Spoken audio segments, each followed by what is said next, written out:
नमस्कार, स्वागत है आप सभी का एनएनसी न्यूज में। मैं हूं दिव्या भारती और आप देख रहे हैं मेरे साथ न्यूज नाइट। आप खबरें विस्तार से। कुशीनगर लोकसभा सीट से चुनाव लड़ रहे केंद्रीय गृह राज्य मंत्री आरपीएन सिंह के समर्थन में यूपी अध्यक्ष सोनिया गांधी ने एक जनसभा को संबोधित किया। पडरौना के डिग्री कॉलेज के मैदान में आयोजित विशाली चुनाव जनसभा में सोनिया ने अपने पूरे संबोधन में बीजेपी पीएम पद के उम्मीदवार को निशाने पर रखते हुए जमकर निशाना साधा।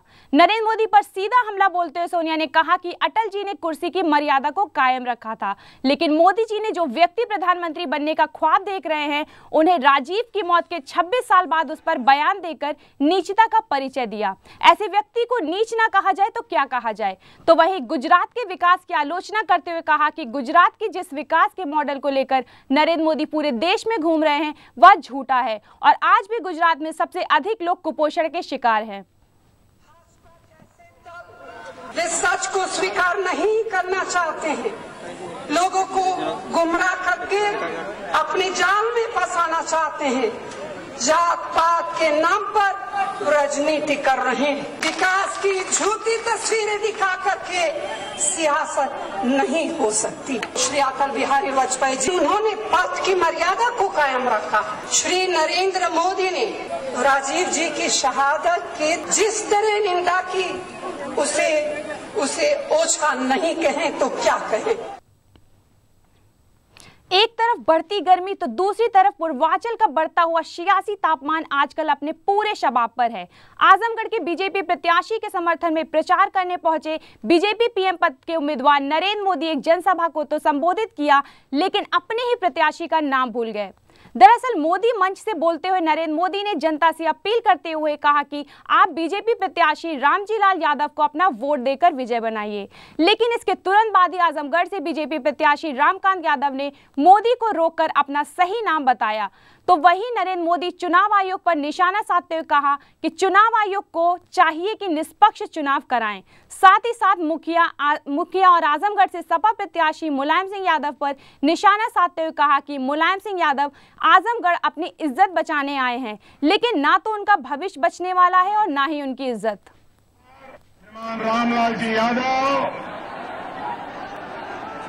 रमाकांत जी यादव पिछले 3 चरण में लगातार चुनाव के अंदर गड़बड़ी का कारोबार चला है। नेताजी का भविष्य बचने वाला है, न नेताजी की इज्जत बचने वाली है। चुनाव निष्पक्ष होना चाहिए, नहीं होना चाहिए, खुद के करीब होना चाहिए कि नहीं। मैं बहुत जिम्मेवारी के साथ भारत के इलेक्शन कमीशन पर पक्षपात का आरोप लगा रहा हूं। उत्तर प्रदेश के मुख्यमंत्री अखिलेश यादव ने आजमगढ़ जिले के लालगंज लोकसभा क्षेत्र से चुनावी जनसभा को संबोधित करने पहुंचे। जनसभा को संबोधित करते हुए अखिलेश यादव ने बीजेपी पीएम पद के उम्मीदवार नरेंद्र मोदी पर जमकर निशाना साधा। अखिलेश यादव ने कहा कि मोदी जी कहते हैं कि उत्तर प्रदेश में बाप बेटी की सरकार चल रही है और उन्हें उखाड़ फेंकूंगा, लेकिन मोदी जी ये नहीं जानते कि उत्तर प्रदेश की सरकार में पहलवानों की भी सरकार है और जब पहलवान कुश्ती लड़ता है तो वह जमीन पर पकड़कर कुश्ती लड़ता है। साथ ही साथ बीजेपी के चंदे पर घेरते हुए अखिलेश यादव ने कहा कि बीजेपी अभी भगवान राम के नाम पर चंदा मांगती है तो कभी पटेल जी के नाम पर। बीजेपी चंदा को धंधा मान लिया है। तो वहीं बसपा सुप्रीमो मायावती पर भी तंज कसते हुए कहा कि मायावती को जितना सम्मान समाजवादियों ने दिया उतना किसी ने भी नहीं दिया। की सरकार है, पहलवान कुश्ती लड़ते तो जमीन पकड़ करके कुश्ती लड़ते हैं। ये उठा फेंकने वालों का सपना कभी पूरा नहीं होगा। और जहाँ तक सवाल है बाप बेटे की सरकार का, हम ये कह सकते हैं कि नेताजी से ज्यादा अनुभव किसी पार्टी के नेता के पास नहीं है। इन्होंने चंदे को भी धंधा बना दिया है। अगर किसी की सरकार बनेगी आने वाले समय में तो तीसरे मोर्चे की सरकार बनेगी। बीजेपी के कार्यकर्ताओं ने बीएचयू के बाहर नरेंद्र मोदी के वाराणसी चुनावी रैली के स्थानीय प्रशासन को अनुमति नहीं देने के विरोध में प्रदर्शन किया।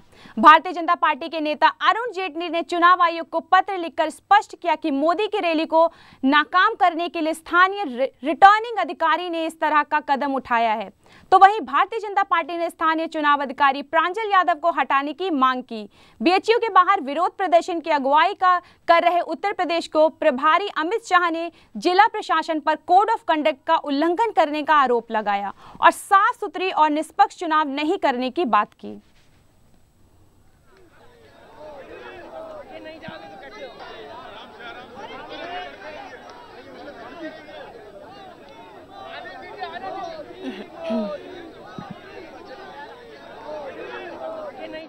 देखिए, प्रशासन ने ही फ्री एंड फेयर इलेक्शन न कराकर डिस्ट्रिक्ट मैजिस्ट्रेट ने कोड ऑफ कंडक्ट का उल्लंघन किया है। अगर मुझ पे कोड ऑफ कंडक्ट के उल्लंघन का आरोप बनता है तो डिस्ट्रिक्ट मैजिस्ट्रेट पर मुझसे बड़ा बनता है। हमने 3 दिन पहले 4 कार्यक्रमों की प्रशासन से इजाजत मांगी थी, 8 घंटे पहले इजाजत दी। जब हमने कह दिया कि अब कार्यक्रम नहीं हो सकते, तैयारी नहीं हो सकती, जनता तक कार्यक्रमों की सूचना नहीं पहुंच सकती और मोदी जी की सिक्योरिटी भी नहीं हो सकती, उसके बाद में मीडिया, जनता और बाकी सब भारतीय जनता पार्टी के नेताओं के बयान के दबाव में आकर प्रशासन ने इजाजत दी है। इस इजाजत का कोई मतलब नहीं।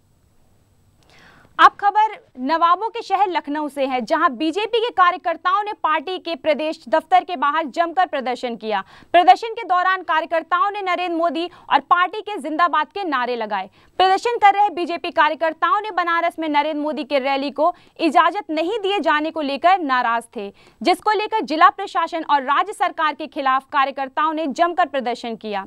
बीजेपी के इस प्रदर्शन को देखते हुए किसी अप्रिय घटना को रोकने के लिए भारी संख्या में पुलिस बल को तैनात किया गया।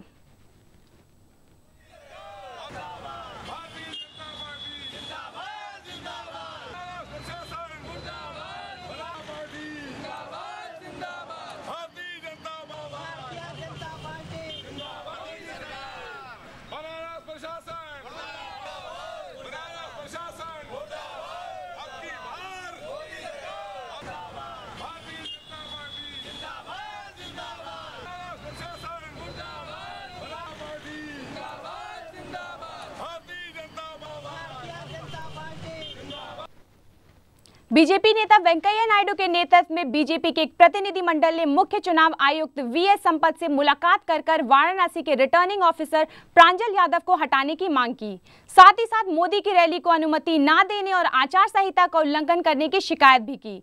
मीडिया से बात करते हुए बीजेपी नेता वेंकैया नायडू ने कहा कि यह लोकतंत्र के खिलाफ है। रिटर्निंग ऑफिसर को जानना चाहिए कि प्रधानमंत्री पद के उम्मीदवार को अपने चुनाव क्षेत्र में प्रचार करने का अधिकार है। और साथ ही साथ नायडू ने यह भी कहा कि मोदी ने पूरे देश में घूमकर लगभग 480 जनसभाओं को संबोधित किया, तब तो कोई अप्रिय घटना नहीं घटी, तो अब क्या घटेगी। गौरतलब है कि वाराणसी के रिटर्निंग ऑफिसर ने नरेंद्र मोदी को रैली करने से मना कर दिया था।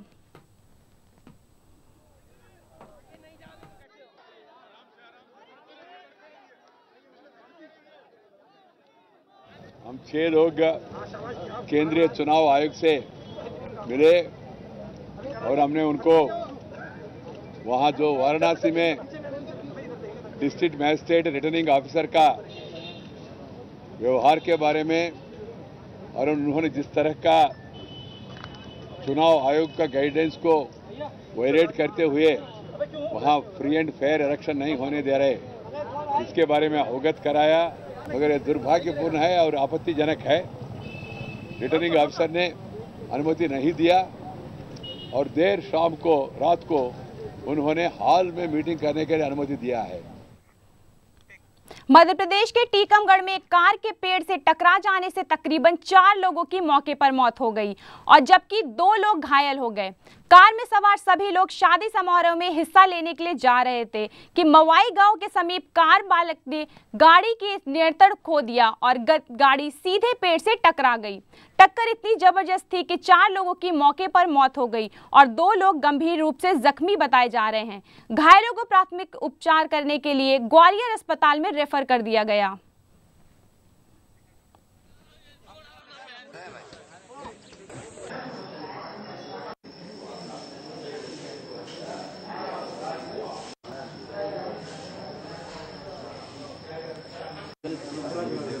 यहाँ पे इनका एक्सीडेंट हुआ है, जो कि एकांत पड़ जाता है, रात में कोई ट्रैफिक नहीं रहता तो संभवतः यहाँ 2-3 घंटे ये पड़े रहे हैं तो मालूम नहीं पड़ा। जब सुबह इसमें 4 लोगों की मौत हुई है जो अभी गाड़ी में से निकलवाए जा रहे हैं। 2 लोग घायल थे जिनको भी 108 से चिकित्सालय भेजा गया।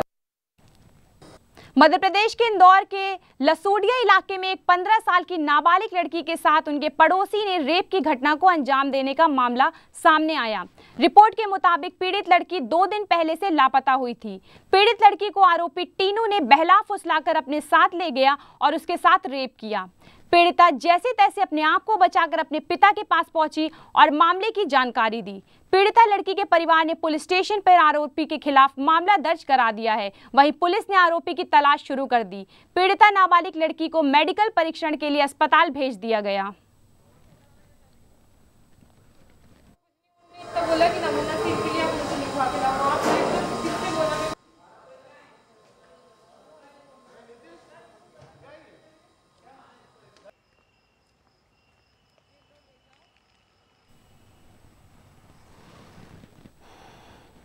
अगली खबर जो कि फिल्म जगत से है। फिल्म आशिकी 2 के main lead singer Ankit Tiwari पर अपनी ही गर्लफ्रेंड के साथ रेप करने का आरोप लग गया।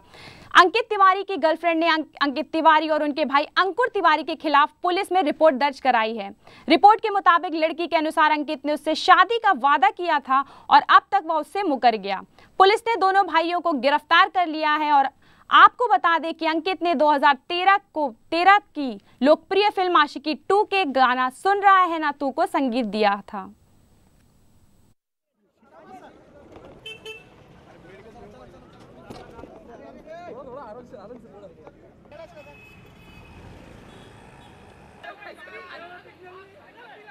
The allegation against Ankit and Ankush that they have molested the female, they have committed rape, and there is one more allegation that there was a marriage between both of them, and the allegation against his brother Mr. Ankush that he had given a threat to the lady by showing knife. That is where I said that is very completely incorrect, wrong, false and baseless. मशहूर भजन गायक अनूप जलोटा ने मुंबई में लोकप्रिय astrologer और संगीतकार कामिनी खन्ना की सूफी album बंदगी को लॉन्च किया। आपको बता दें कि कामिनी खन्ना जानी मानी टेलीविजन एक्ट्रेस रागिनी खन्ना की मां और बॉलीवुड एक्टर गोविंदा की बहन है। इस एल्बम के लॉन्च के मौके पर एक्टर कृष्णा अभिषेक, कश्मीरा शाह और रागिनी खन्ना समारोह में मौजूद रहे।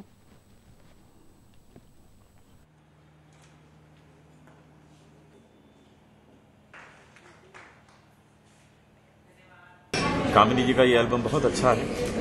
कई जगह ऐसी मुश्किल ताने लिए हैं जो सबके लिए कठिन है, किसी के लिए भी कठिन है वो गाना, बहुत बड़ी बात है। मुझसे पीछे पीछे काम के लिए भागने की आदत कम है और मेरी एक बुक रिलीज पे चंपक जैन जी आए थे तो मैं उनके साथ ये एल्बम की मैंने बंदगी। मैं परफॉर्मिंग आर्ट्स में पैदा हुई हूँ और परफॉर्मिंग आर्ट्स में ही मरना चाहूँगी। मैं परफॉर्म करते रहना चाहती हूँ ज़िंदगी भर, वो सिंगिंग हो, डांसिंग हो या एक्टिंग हो।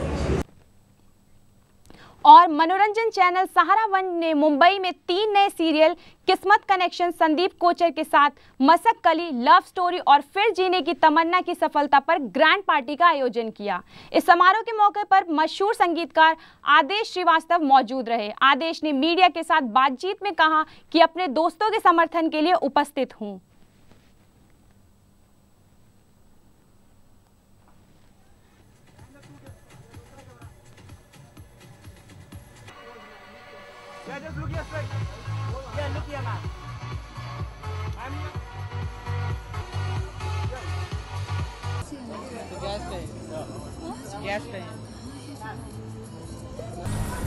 मैं शुभकामना देने आया हूँ मेरे दोस्त मोहम्मद और शोमैन जिनकी कंपनी है, एंड ऑफ कोर्स विशाल जो सहारा वन से हैं, और उनका जो एक कॉम्बिनेशन है दोनों का, मैं यही दुआ करता हूँ कि ये लंबे रन तक चले।